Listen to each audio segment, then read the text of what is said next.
All right, guys. So just realised I've had my microphone muted as well. So good start there. So basically, we're discussing proof of deposit, okay, because it is overlooked all the time at the moment, and it's a really, really important area. All right, because it can be the difference in between getting a mortgage and not getting a mortgage. Let's just get that out of the way. There we go. Perfect. And often first time buyers will leave it till the last moment to sort things out and then realize there's a whole heap of problems that they've got to overcome in regards to getting that approved. Now, why why do we have to prove our deposit? Okay, and by the way, any questions along the way, you can just ask. I'm just going to get the private chat up. There we go, and I'll get them answered at the end of the video. But the reason we need to prove our deposit is simple. It's for money laundering purposes.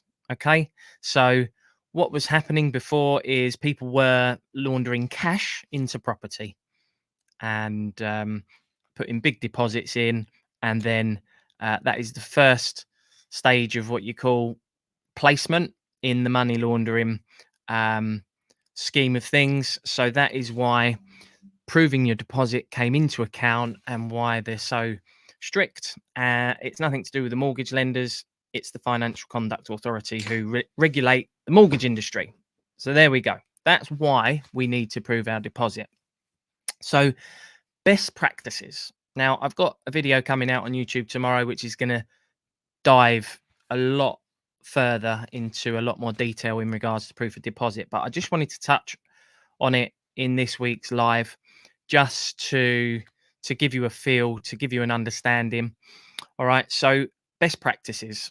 If you are at the early stages and you're saving money, just save it from your salary into a savings account. That is the best practice. Okay. And a key thing here, which often catches people out, is your statements. Put them on monthly statements as soon as you can.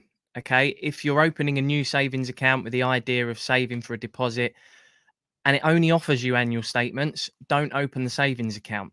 Most banks, whoever you're with, Barclays, Lloyds, Nationwide, they should all offer monthly statements as an option for your savings account. Now, the reason I say that, and as well, if you're getting a gifted deposit as well, remember to tell your parents or your grandparents, they're going to need to provide bank statements and to get those statements on monthly as soon as possible, because it causes massive issues during a mortgage application, which I will explain now. So let's say you're going through a mortgage application now and you need proof of deposit statements from someone making a gift, okay? And they have their statements on quarterly. All right. Now, the mortgage lender wants the statements for the last 3 months, okay? And the next quarter is at the end of December. All right. So you need to prove deposit for September, October, say September, October, and November. So those October and November statements will only be included in the next quarter. So the statements up until end of December. All right, October, November, December. So you're going to have to wait, in this case, 10, 11 days. And then the statements are produced and then you'll have that quarterly statement. Now, what if we were in the start of November? To get the previous 3 months, which includes the end of October, you'd have to wait almost 2 months. So that's why it's so important to get your monthly statements sorted ASAP. All right. So I wanted to mention that. I've got foreign gifts on my note to discuss next. If you're getting a gifted deposit, first of all, if you're getting a gifted deposit from your parents, they will need to prove where the money comes from. This is the biggest thing. The source of funds, where did it come from? If your parents are gifting you deposits and they got their money 30 years ago from a pension, and then they took that money from the pension and put it into an investment, and then 10 years later they took the money out of the investment and put it into something else, there's like this spider web of transactions being created, and the mortgage lender wants to know where the money came from originally, because if you don't prove it was from a pension, anything else you provide after that event, the statements where the money went into and then where it was invested into, it's no good because it doesn't prove where it came from. It just shows as a transfer into the bank from somewhere else. That's not proving the source of funds. The source, where did it start from? Where did it originate from? Okay, so you've got to prove that bit. Then most lenders will want at least the last 3 months worth of bank statements from the person making the gift. Now, another key element which I've got written down is the point of transfer, the timing of the transfer. When you're when the person making the gift transfers you the money, that then changes things a little bit. Let me explain. So Nationwide have criteria. If your parents and grandparents, they've gifted you money, they will want to see 3 months, the last 3 months of bank statements. Okay. Now, that can be within the last 90 days. So that criteria is quite helpful, because as long as the last statement is within the last 90 days, you can almost go back 3 months or so, which takes the problem of the quarterly statement thing out of the equation. Obviously, if you've got annual statements, then that's going to cause the problem because you've got to wait until the end of the year. However, if you're receiving a gifted deposit, you're starting the transaction, you've just purchased the property, or you're starting to look for properties, and your parents or grandparents decides to transfer you the money today, and you apply for the mortgage tomorrow, that changes things. Nationwide and other lenders will stipulate, okay, well, we don't want 3 months bank statements within the last 90 days now. We want 3 month statements up until the point of the transfer.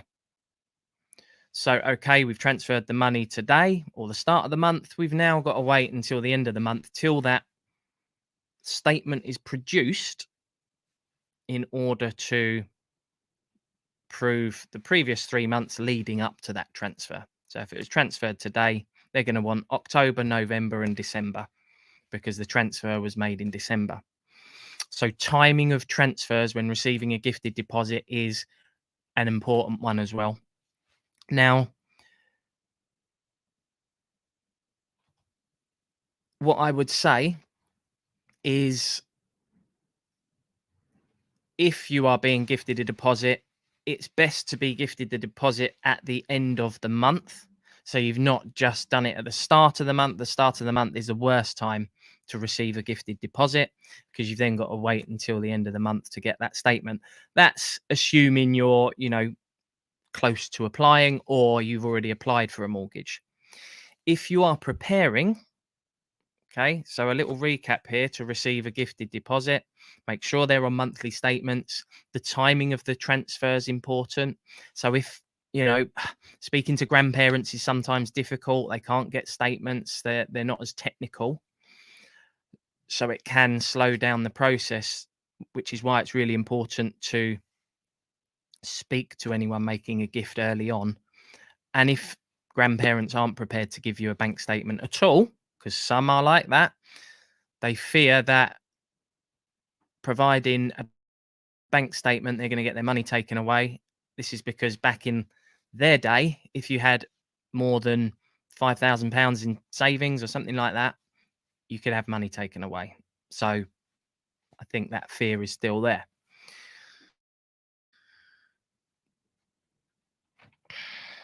and point of transfer. So if you're getting the money received, if you're receiving the money, um, I think it's best to try and receive the gifted deposit money as early as you can in the process.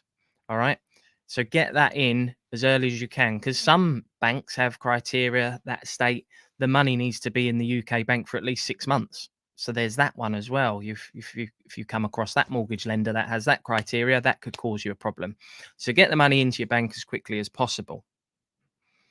In regards to investment accounts, so maybe you're saving up, you're investing money into a bond or um, the stock market, a cash ISA, something like that. Again, statements are really important. I know some investment accounts, they don't really give you a statement. Mortgage lenders don't really like screenshots. Some will be okay with it if it's got your name and your account number and sort code on. Others will want statements with your full. All right. So investment accounts, just be careful if you are investing your money in the hope that it will be linked to the stock market or something, so that fund will grow. Just be careful. Those sort of investment accounts haven't got you in mind when it comes to applying for a mortgage.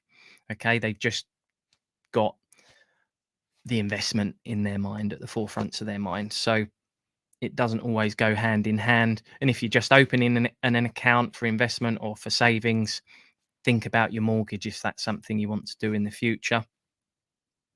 Multiple accounts. So if you've got, this is a question which comes up a lot. You've got like a savings account here, some in the current account, another account here, all these different accounts which you've got savings pots and things going on. A question I often get asked is,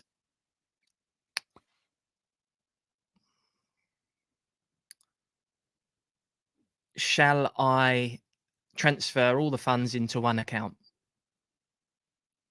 Shall I transfer, I've got these 5 accounts, shall I just put them all in one account? And I say no, because that's just going to make the situation even more complicated.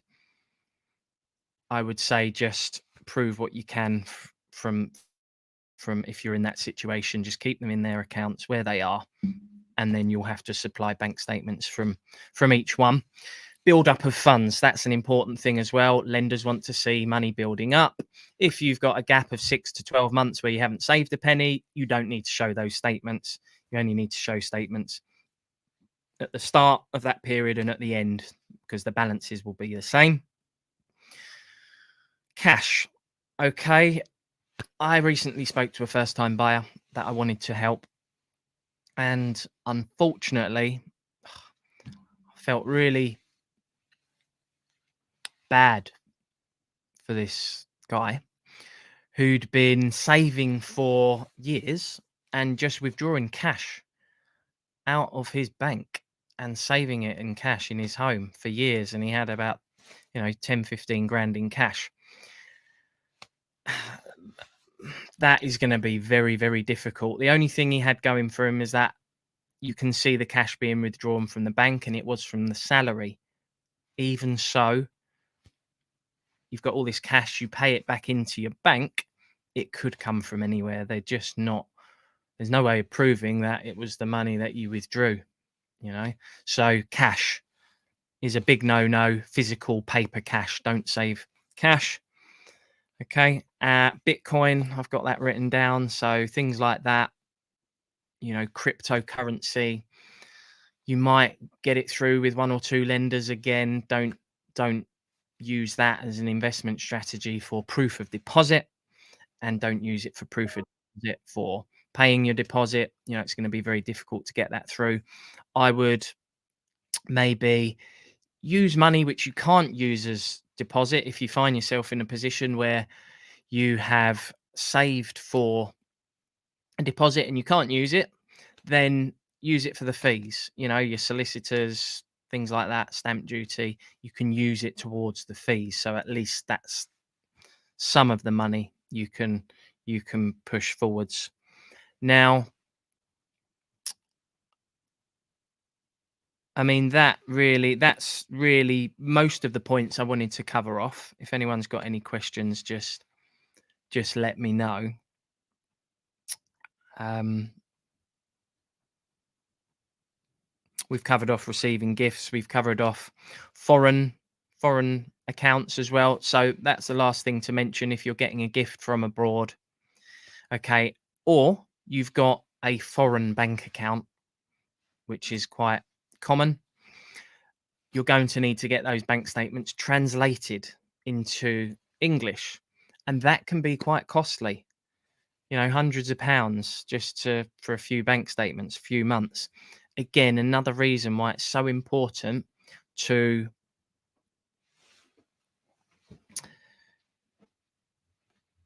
what was I talking about? Yeah, translated statements. That's why it's so important to know what bank statements you're going to get translated. Okay, because you don't want to translate the wrong ones. You don't want to translate 6 months worth, pay £500, whatever it is, and then find the mortgage lender said, no, we don't want those. We want the previous 6 months or whatever it is. So have clarity in regards to that as well. Now, any questions, let me know. Or if anyone is watching the replay, hello to you as well. Anyone on Instagram got any questions? YouTube or Facebook, we're also live. Let me just go and check there to make sure that I'm not missing anyone. Where is the chat? Okay, let's join the chat. There we go. So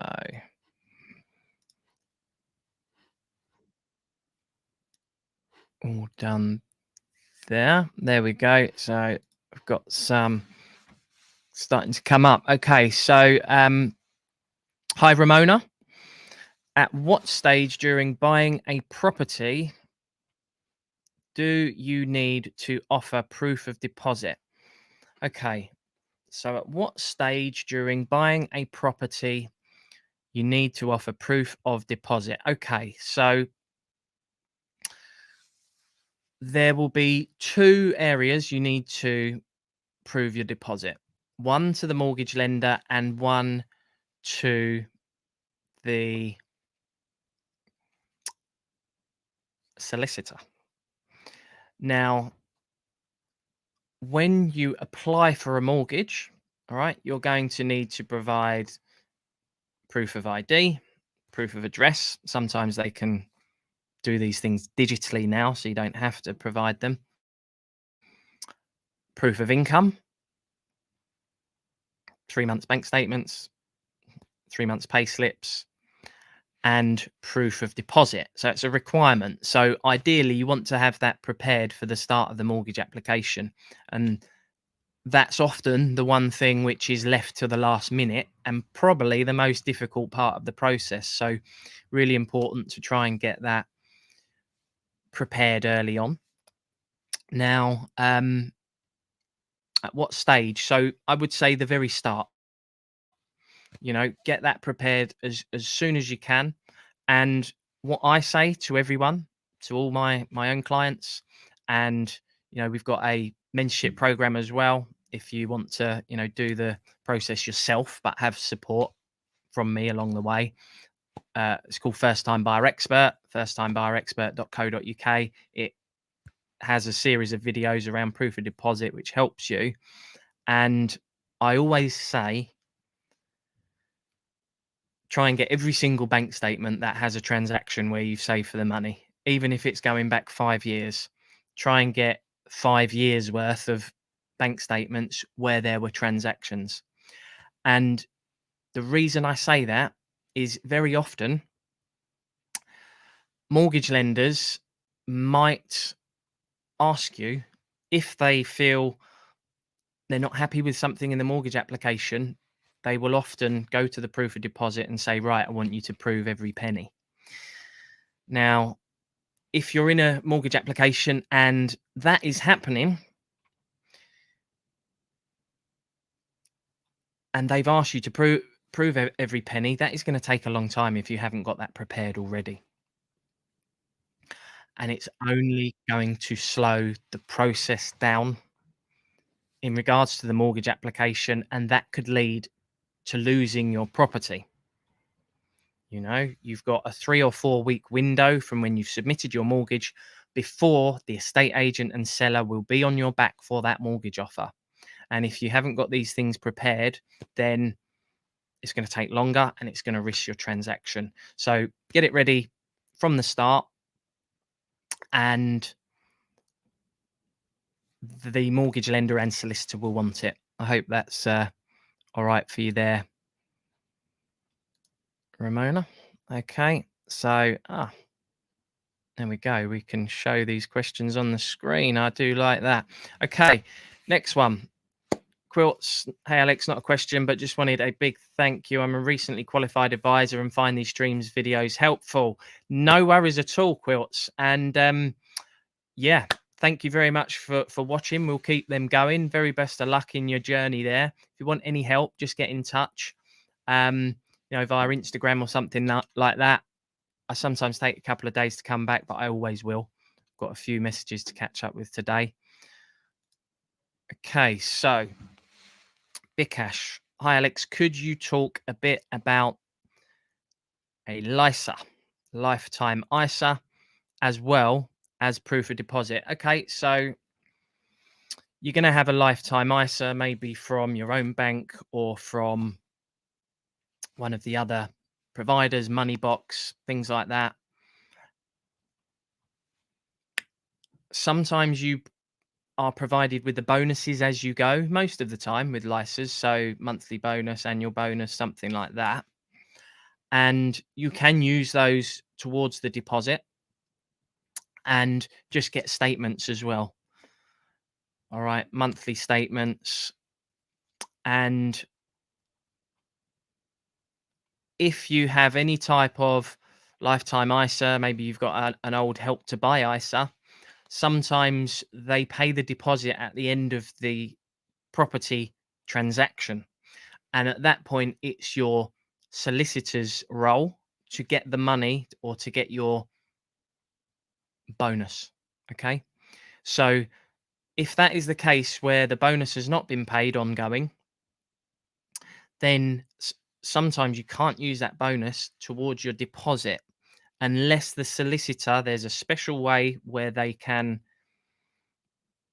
get permission from the rest of the chain if you're buying in a chain where they can earmark that money somehow for the deposit. So just be careful with that one. If you're relying on a bonus as part of your deposit and you haven't yet had it, the solicitor will take care of that. Speak to your solicitor. But generally speaking, a lifetime ISA, whether it's, a cash ISA or just a normal ISA, it's the same process. Get your statements. You can use your bonuses. I hope that helps, Bikash. All right.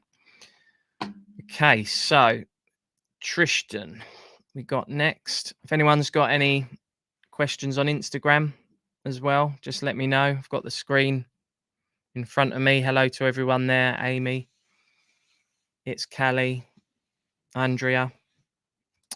Okay, so Tristan received an inheritance of 10K around 2 years ago, and it's been sitting in my savings account. Is there a time period when the money is no longer considered as an inheritance or a gift? No. But what I would say to get, if you are using that as part of the deposit for a property in the future, you're going to need a death certificate, because that's going to be part of proving where the money came from. Potentially, you're going to need probate. So you get that from a solicitor. And I think I said a will, did I not, to start with? I can't remember. But a will, probate. No, I didn't say that. It was a death certificate, wasn't it? So death certificate, the will, and potentially probate, which is a legal document from solicitor. The solicitor dealing with the estate and the transfer of the estate. So there are the three things. But no, there's no time deadline or anything like that. So just be prepared if you're going to use that money for the deposit. You could use some of that, towards the fees. 3, 4, £5,000 worth of fees when you buy a property if you're a first-time buyer. But hopefully that helps, Tristan. Hopefully that helps prepare you for future property requirements. So good luck with that. And so that's all the questions for now. I'll just start wrapping up now. If there's any other questions anyone's got before we close this down in regards to proof of deposit, then just let me know. And hope everyone has a beautiful Christmas. And next Wednesday, I'm not sure we'll be doing the live next Wednesday at 10 a.m. What's the date? That's the 27th. No. But we will be resuming again in early December. If anyone wants to book a free no obligation chat, remember the link's in the description below if you want to discuss your options in the new year, in January. Or if you want mentoring, just go to firsttimebuyerexpert.co.uk. And I will see you guys very soon. There is a video coming out tomorrow at 6 p.m. in regards to proof of deposit, which goes into much more detail. So if this is an area you want more information on, be sure to watch that. And I'll see you in the next one.